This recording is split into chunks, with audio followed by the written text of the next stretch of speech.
नमस्कार, मैं आपकी होस्ट नेहा और आप देख रहे हैं टीवी द्वापरा। आज हम आपको ऐसे मुद्दे पर बात करेंगे जिसने भारत और कनाडा के संबंधों को एक बार फिर से कटघरे में ला खड़ा किया है। कनाडा की फॉरेन इंटरफेरेंस कमीशन की हालिया रिपोर्ट में भारत पर लगाए गए आरोपों को लेकर एक बड़ा विवाद खड़ा हो गया है। लेकिन क्या यह रिपोर्ट तथ्यों पर आधारित है? क्या इसमें कोई ठोस सबूत है या यह केवल आरोपों की एक लंबी श्रृंखला है? और सबसे महत्वपूर्ण बात, क्या कनाडा खुद अपने ही दावों में फंस नहीं गया है? आज हम इस रिपोर्ट की एक एक पंक्ति का विश्लेषण करेंगे, हर दावे की पड़ताल करेंगे और आपको दिखाएंगे कि सच्चाई आखिर क्या है। 28 जनवरी 2025 को कनाडा की फॉरेन इंटरफेरेंस कमीशन की रिपोर्ट सामने आई। इस रिपोर्ट में दावा किया गया कि भारत कनाडा में रह रहे खालिस्तान समर्थकों के खिलाफ कार्यवाही कर रहा है और भारत सरकार हरदीप सिंह निज्जर की हत्या में शामिल हो सकती है। लेकिन रिपोर्ट में खुद यह भी स्वीकार किया गया कि इस दावे को साबित करने के लिए कोई ठोस सबूत नहीं है। अब सवाल यह उठता है कि क्या सिर्फ विश्वसनीय आरोप यानी क्रेडिबल एलिगेशन का मतलब सबूत हो सकता है? क्या कोई देश केवल इस आधार पर किसी दूसरे देश की संप्रभुता पर सवाल उठा सकता है? जवाब है बिल्कुल नहीं। जब भारत ने कनाडा में खालिस्तानी आतंकवादियों की टेरर फंडिंग, उनकी गतिविधियों और भारत विरोधी एजेंडों को लेकर सबूत पेश किए तो कनाडा की सरकार ने इसे नजरअंदाज कर दिया। लेकिन जब कनाडा पर सबूत पेश करने की बारी आई तो वो सिर्फ आरोपों की आड़ में छुप गया है। ये कोई नई बात नहीं है कि कनाडा में खालिस्तानी आतंकवादियों को शरण दी जा रही है। 2021 से 2024 के बीच में कनाडा ने 1045 खालिस्तानी आतंकवादियों को शरण दी। अब सोचिए, ये वो लोग हैं जो भारत में हिंसा फैलाने के लिए टेरर फंडिंग कर रहे हैं, जो खुलेआम भारत के खिलाफ जहर उगल रहे हैं। यहां एक और सवाल उठता है, अगर कनाडा मानता है कि ये लोग केवल शरणार्थी है तो फिर कनाडा की खुद की खुफिया एजेंसी CSIS यानी कैनेडियन सिक्योरिटी इंटेलिजेंस सर्विस क्यों कहती है कि भारत को खालिस्तानी आतंकवाद से खतरा है? आखिर क्यों कनाडा की सरकार खुद ही अपनी एजेंसियों की चेतावनी को अनदेखा कर रही है? अब बात करते हैं हरदीप सिंह निज्जर की हत्या की, जिसे लेकर कनाडा ने भारत पर आरोप लगाए हैं। कनाडा की रिपोर्ट में कहा गया है कि भारत सरकार के एजेंट्स का इसमें लिंक हो सकता है।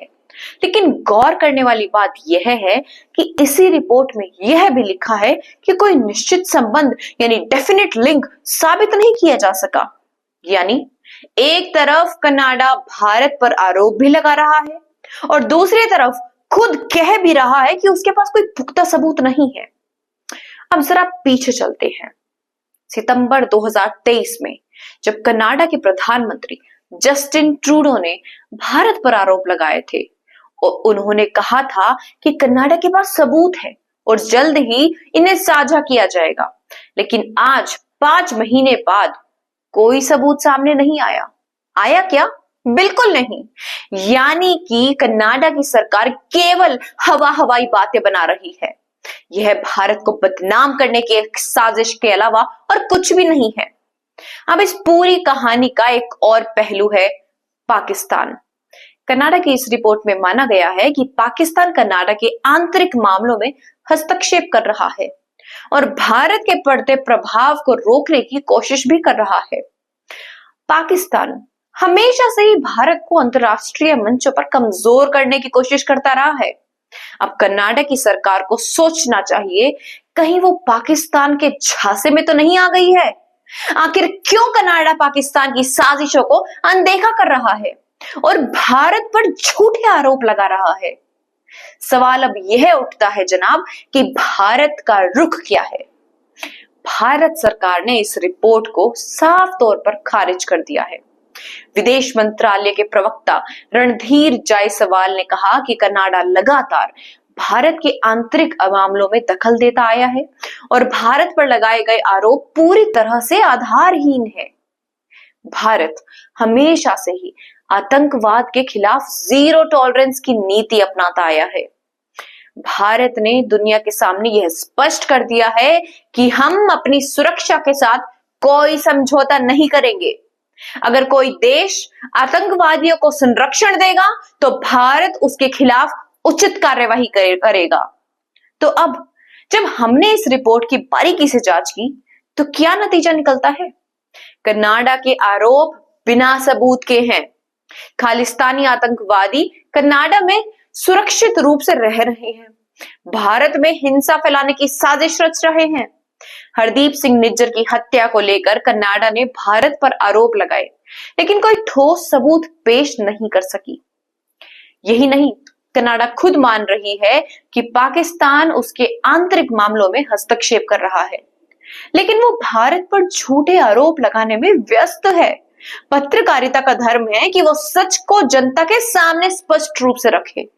इस रिपोर्ट से एक बात तो साफ हो जाती है कि कनाडा भारत को अंतरराष्ट्रीय मंचों पर कमजोर करने की कोशिश कर रहा है, लेकिन भारत एक मजबूत राष्ट्र है जो अपनी संप्रभुता की रक्षा खुद करना जानता है। आज का हमारा विश्लेषण यही समाप्त होता है, लेकिन यह बहस जारी रहेगी, क्योंकि जब तक भारत के खिलाफ झूठ फैलाया जाता रहेगा तब तक हम सच सामने लाते रहेंगे। मैं नेहा आपसे लेती हूं विदा। आप देखते रहिए टीवी द्वापरा। जय हिंद।